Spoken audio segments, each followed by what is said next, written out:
co-founder of Code Pink. Talk about another courageous revolutionary that has never allowed for injustice to get in the way and to put herself on the line like she just did at the Trump convention, interrupting that farce, that fascist reactionary farce. Without further ado, please give Nadia a very, very warm welcome.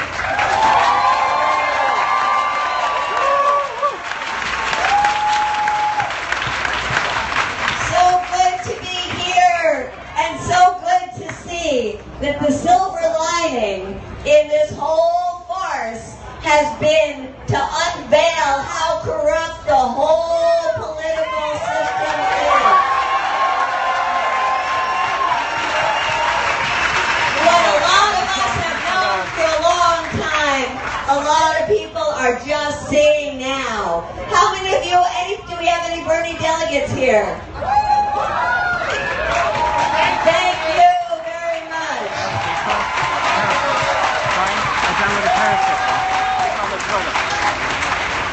But I feel sorry for the Bernie delegates because they are so upset. What they have been seeing throughout this campaign, finally the WikiLeaks has confirmed. All the dirty tricks to try to show Bernie Sanders' campaign is totally disorganized mess. Tricks to say that, let's say Bernie Sanders isn't even a Jew. Let's say that he's an atheist, because then people really won't like him.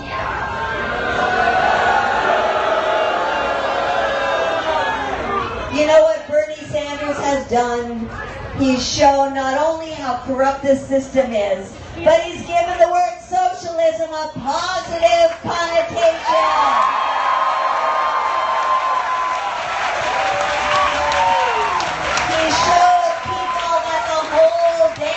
System is corrupt as hell, and that it's capitalism that's at the root of the problem. So I've been working in the anti-war movement as part of Code Pink, and as we go around the world, we see the U.S. bombing one country after another, whether it's George Bush or President Obama, and it's all to say, we have the democracy and we have to impose our democracy on these other poor people that don't know what democracy is all about. We are this exceptional country and all we can do is good.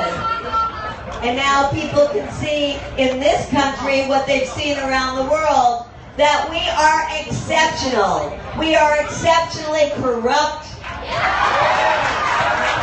We are exceptionally militaristic.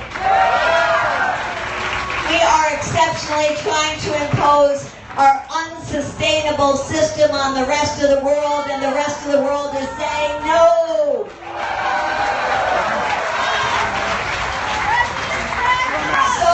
About you, but people have said to me as a woman, come on, we need the first woman president. And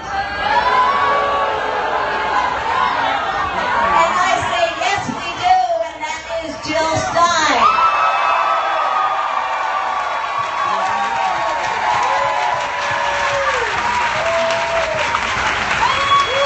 And they say, no, but Hillary is a feminist. And I say, let's unpack that word a little bit. Would a feminist have to hesitate a minute to say that working people deserve a living wage, especially women who are at the bottom of the rung? No! Would a feminist ever say that we should invade a country, Iraq, that never did us any harm? No! Would a feminist say, oh, let's see, TPP, oh, I think it's good like those other trade agreements, oh, the people are against it, maybe I'll just say it's bad for now, but then go back to what I've always done, which is support these free trade agreements? No, that's not feminism. So what we have been going around as Code Pink is saying that we want real feminism, not faux feminism.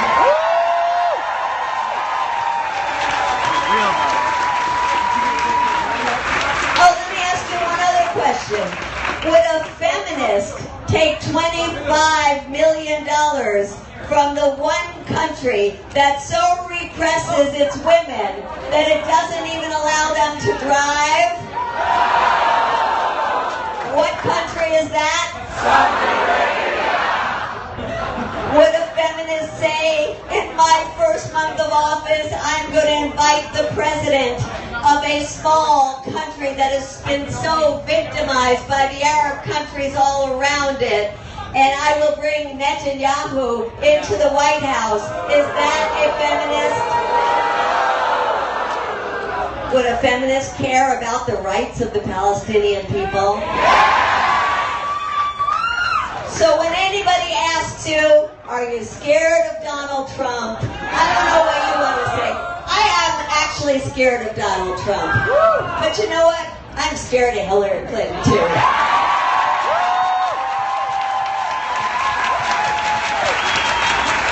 I'm scared of this two-party system that will do anything to keep away the voice of somebody as brilliant as Jill Stein. That scares me. But you know, we can't let our fear overcome us. Our fear has to turn to anger, and our anger has to turn into a determination to change the whole damn system, and a determination to make sure Jill Stein gets into the debates, a determination to vote for what we want for, not what we are afraid of.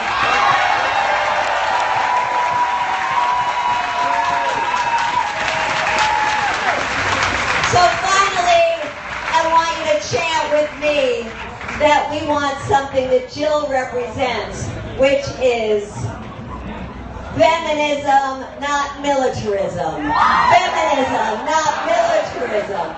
Feminism, not militarism. Feminism, not militarism.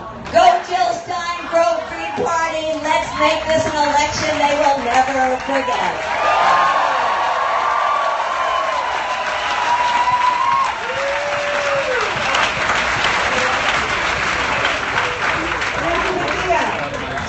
Feminism going into the belly of the beast and standing in the Republican National Convention and putting up a sign and speaking against what that party and that convention was all about. Is that feminism? Thank you for joining our idea.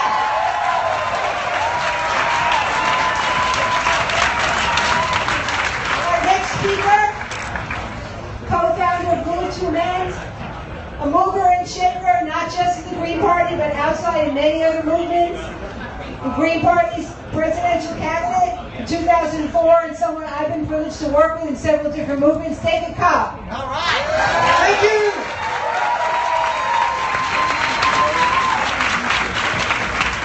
Black Lives Matter.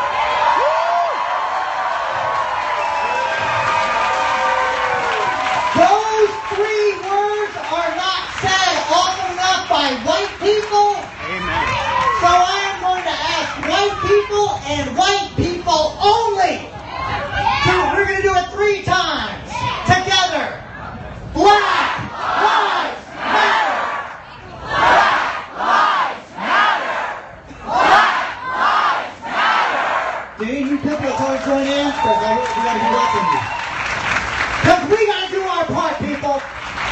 I'm going to do something that we are told we're not supposed to do when we're inspiring a crowd, and that is engage in some constructive self-critique. I believe the Green Party has not done sufficient work about acknowledging, addressing, and being willing to have a plan to dismantle white supremacy.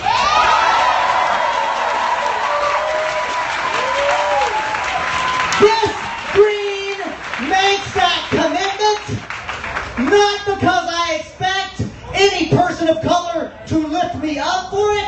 I make that commitment because I expect people of color to hold me accountable to my own values. Oh, and by the way, white supremacy Unfortunately, the other side of it is patriarchy. I don't think the Green Party has done a sufficient job of developing a program around acknowledging and dismantling patriarchy. And we have not been willing to confront empire. And lastly, let's be honest, Greens, we have not done a sufficient job about describing capitalism as an economic system that is intent on destroying the planet. Greens, we gotta do better. Greens, we can do better.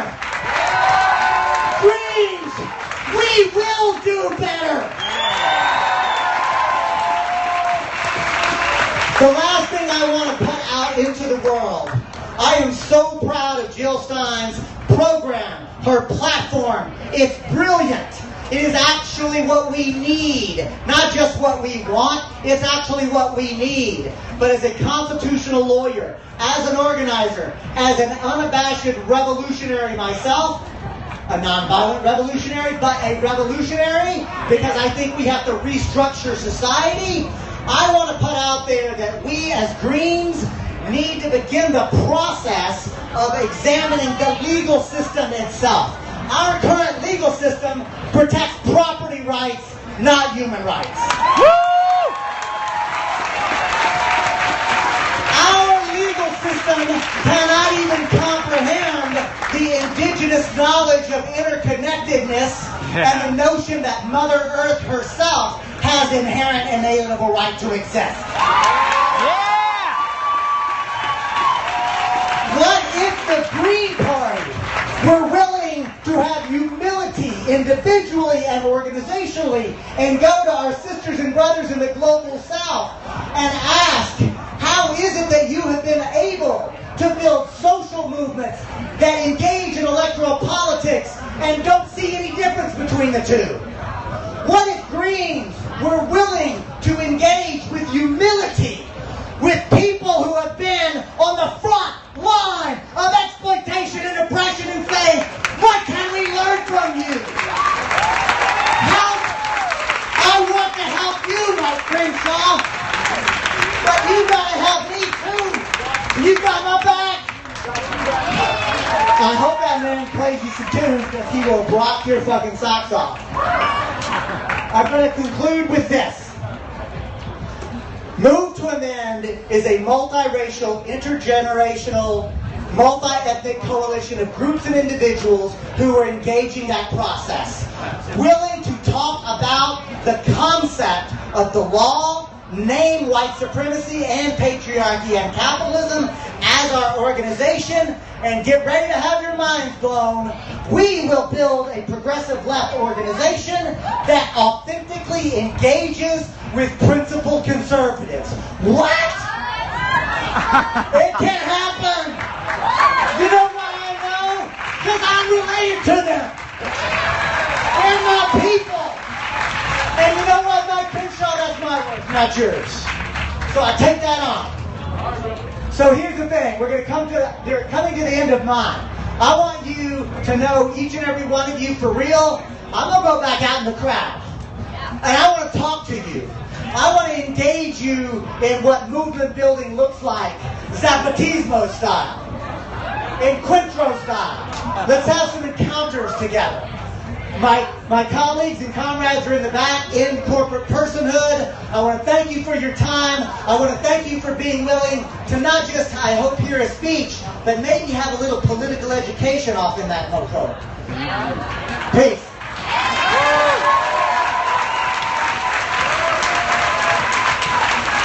That was fantastic.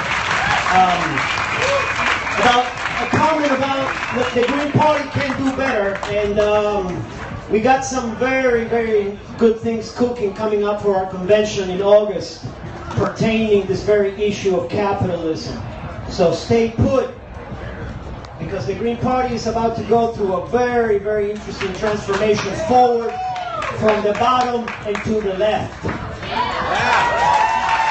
Without further ado, I would like to introduce the very Mike Crenshaw that was being chatted up with.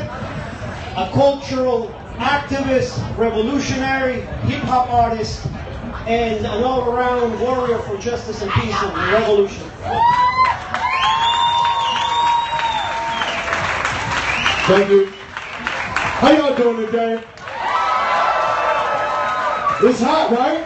Yeah. We need it to be hot, though. We need to recognize what time it is and be so present in our bodies that we can't be mistaken. We need to be uncomfortable. We need to be driven and ignited and excited to do the right thing. You know what I'm talking about? Big up to DrJillStein for president. Big up to the Poor People's Economic Human Rights Campaign. Big up to the March for Our Lives 2016. Big up to the Green Party. It's a beautiful thing to see you people out here today because we're on the cusp. We're at the culmination of so many different cycles. You know what I'm saying? I'm talking about a physical thing, an intellectual thing, a spiritual thing, a social, political, economic thing. Y'all know who Dr. Frances Cress Welsing was? Rest in power. Her and Dr. Neely Fuller in Deconstructing White Supremacy talked about the 9 areas of human activity in society. Education, economics, entertainment, labor, law, politics, sex, religion, and war. And when I first heard the list, I was like, why is entertainment on there? Because I figured I just want to watch the game. I just want to turn all the way up and listen to the music and feel good because I work too hard to think too goddamn much all the time, right? But the thing is, when I was a shorty, I used to have to come home from school to turn on the TV to be inundated. Now we all got devices in our hands. You see what I'm saying? Culture is a powerful thing. I've been all over the world, and I see how powerful black youth culture is to every nationality and ethnicity all over Earth. Do you think that it's an accident that every time I turn on the radio, commercial rap music has about 5 songs in rotation, and it's all about selling dope, killing people, getting material, and having sex? Now, in the same time, I got 1 in 4 young women between the ages of 14 and 25 HIV positive in the hood. I got 1 in 4 black men, prison, probation, or parole. I got the prison industrial complex, and I grew up in a time where they killed the manufacturer. They either shipped it overseas so they could deregulate it and pay people pennies on the dollar, or they automate it. And the question is, why would I pay a human being a fee to do for me what I can get a machine to do for free? Now, in the interim, what do you think they're going to do with all of us who have been thrust out of the economy, who are no longer employable? We have always been either expendable or exploitable. And that's the framework from which my cultural activity comes from. Y'all want to hear some music? Make some noise.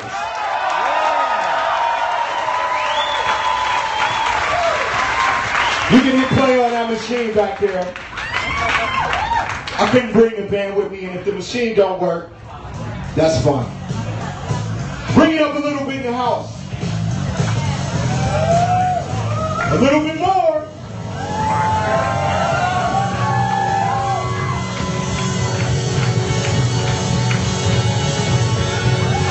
Been in gangs and done hardcore drugs. There ain't nothing as dangerous as being in love.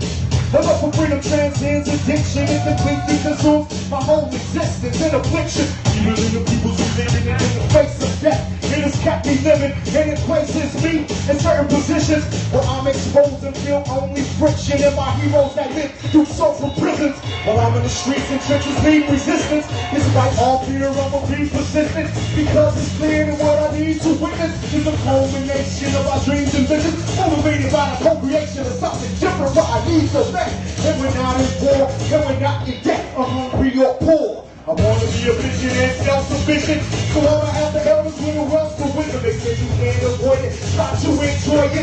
The contradictions, they will destroy us like it's profit-driven. Unemployed, you know the job is millions. They won't be voiceless, won't take advantage and try to rape the planet, and it takes for granted all the ways together to take time to time. All the way to the ocean, to the rising tide. Civilization is broken out of crisis lies. In the ways we have chosen when the prices rise, and our wages are frozen currently. It's all a state of emergency. Hurry, urgent more currency. I see for a sense of the script of thinking of a deeper running. All over the world,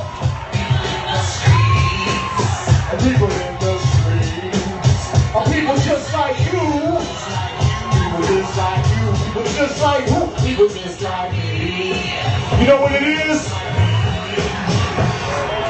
Black war. That's all we black doing. Police fat walks in the streets with masks on. They will take the mask off or drop the shotgun and hesitate to perpetrate your kids in their hot set. Racist inequity provide for your basic necessities. Your natural shelter, electricity, and human rights. Despite government entity is what we fight for. I gave them a beat until the edge of the apocalypse is beginning, taking the lead, whatever it's bound to quit. Rather than lose, the blood ain't conscious, it's the path that I choose. It's proof that I exist. Critical mass, physical club, but it's a few people I forgot on every continent. Study the past, so break it down and then deconstruct, analyze the organize the travelers. Yo, where we at? All over the world.